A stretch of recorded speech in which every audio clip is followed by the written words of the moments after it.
Polio రహిత దేశమే అందరి లక్ష్యం కావాలని మంచిర్యాల జిల్లా కలెక్టర్ సంతోష్ అన్నారు. పల్స్ పోలియో కార్యక్రమంలో భాగంగా మంచిర్యాల జిల్లా కేంద్రంలోని మాతా శిశు ఆసుపత్రిలో వైద్య ఆరోగ్య శాఖ అధికారులతో కలిసి 5 సంవత్సరాలలోపు పిల్లలకు పోలియో చుక్కలు వేసి కార్యక్రమాన్ని ప్రారంభించారు.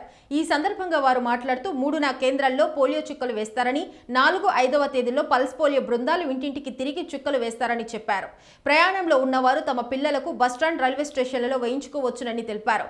జిల్లాలో 75,737 మంది చిన్నారులకు చుక్కల మందు వేయాల్సి ఉందని, ఇందుకోసం 459 బూతులను ఏర్పాటు చేశామని, 918 మంది సిబ్బందిని కేటాయించామని, 25 మొబైల్ టీంలు, 25 ట్రాన్సిట్ టీంలు ఏర్పాటు చేసినట్లు తెలిపారు. తల్లిదండ్రులందరూ తమ 5 సంవత్సరాల పిల్లలకు పోలియో చుక్కలు వేయించి మంచిర్యాల జిల్లాను పోలియో రహిత జిల్లాగా చేసేందుకు ప్రతి ఒక్కరూ కృషి చేయాలని పిలుపునిచ్చారు. ఈ కార్యక్రమంలో వైద్య శాఖ అధికారులు, సిబ్బంది, చిన్నారుల తల్లిదండ్రులు పాల్గొన్నారు.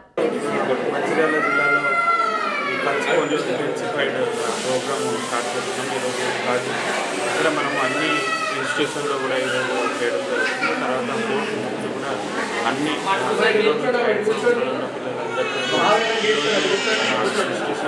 పిల్లలందరికీ ఇన్స్టిట్యూషన్లో